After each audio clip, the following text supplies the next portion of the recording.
شتاب.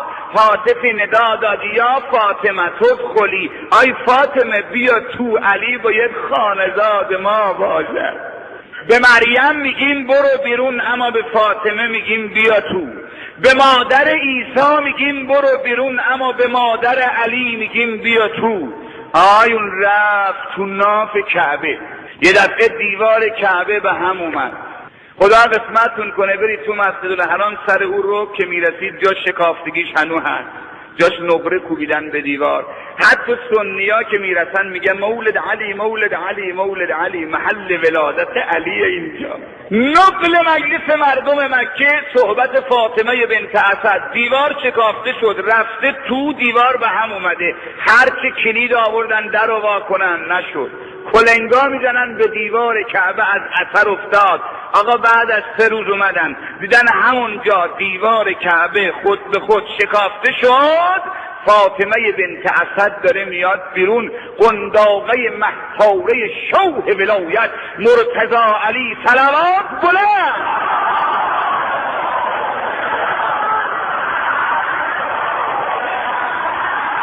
نشد. شبای ولادت امیرالمؤمنینه. دلم میخواد این جمعیت مهدیه و رفقای وابسته به مهدیه تو شهر سونا انشاءالله راه کربلا باشه، جمع شیم، یک دعای ندبه تو صحن علی بن ابی طالب نجف دور هم باشیم. امروز آن نثار روح مقدس شاه ولایت امیرالمؤمنین از مهدیه تهران 3 صلوات بلند.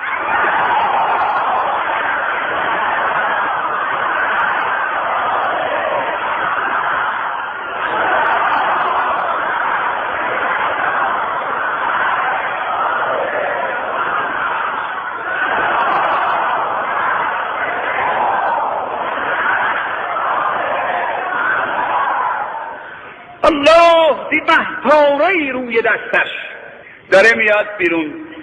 خصص دما بالولد الزکی علی اشتق من العلی.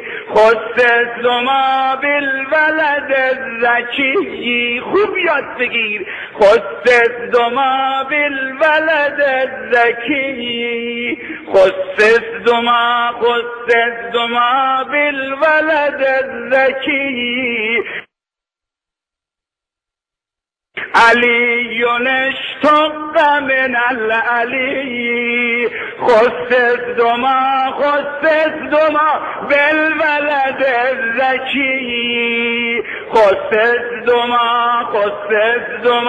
بالولد الزکی علی اشتق من العلی، علی اشتق من العلی. بذار معناشو برات بگم، این روحت حال بیاد، این زبونت واش، صدا در تو سینت دراد. خدا خطاب کرد فاطمه بنت اسد من علی اعلایم، اسم پسر تو از اسم خودم مشتق، نام بچه تو علی گذاشتم. خصص دما بالولد الزکی، گوش کن. خصص دما بالولد الزکی علی اشتق من العلی. خصص دما بالولد الزکی، خصص دما بالولد الزکی علی اشتق من العلی، علی اشتق من العلی. ای دستگاه ضبط صوت حق، تو رو به جان علی اون نوار تو بگذار. امروز این ترنم و نغمه تراها و نغمه های این نغمه تراها رو ضبط کن بگذار نوارشو کنار قبر علی. بگو یک مشت شیعه تو مهدیه نشستن شبای میلاد دارن خوشحالی میکنن. خست دوما بالولد زکی، خست دوما بهبه علیونش دقم من العلی، علیونش دقم من العلی، خست دوما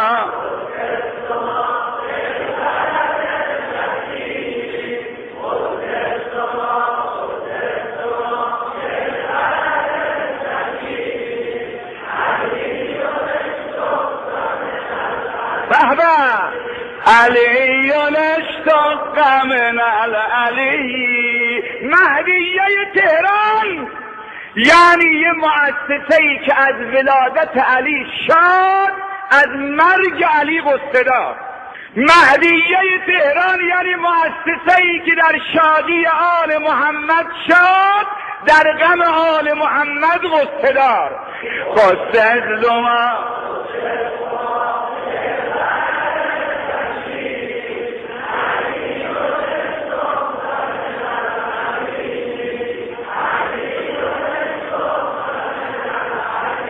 هر کس آمد جلو بنداغشو بگیرد فاطمه نداد، بنداغ رو داد دست ابی طالب پدر علی، آزاد چشمشو وا نکرد. بنداغ رسید دست خاتم الانبیاء، با اون شامه ولایت گل نبوت بو کرد. یه وقت چشمشو وا کرد، السلام علیک یا رسول الله، اشهد ان لا اله الا الله و اشهد انک محمد رسول الله. صدا زد یا رسول الله، اجازه میدی بخونم صحف آدم را بخوان علی جان، اجازه میدی بخوانم صحف ابراهیم را بخوان علی جان، اجازه میدی بخوانم صحائف ادریس را بخوان علی جان، اجازه میدی بخوانم تورات موسی انجیل عیسی را بخوان علی جان، اجازه میدی بخونم قرآنی که به تو نازل شده همش اما تو مردم نبردی بخوان علی جان. بسم الله الرحمن الرحیم، قد افلح المؤمنون الذين هم في صلاتهم خاشعون والذين هم عن اللغو معرضون. چه خوش است صوت قرآن ز تو دل ربا شنیدن، به رخت نظاره کردن سخن خدا شنیدن. قدم میذاره به دنیا تو ناف کعبه میگذارد، از دنیا میرود تو محراب مسجد کوفه شهید میشود. اینقدر این شعر من خوشم اومده، دادم نوشتن توی کتاب خونم زدم، از بس حظ کردم چقدر عالی گفته اینا. میسر نگردد به کس این سعادت، به کعبه ولادت، به مسجد شهادت، به کعبه ولادت، به مسجد شهادت. یه دفعه دیگه هم میخونم، همه یاد بگیرید زمزمه کنید. میسر نگردد به کس این سعادت، میسر نگردد به کس این سعادت، به کعبه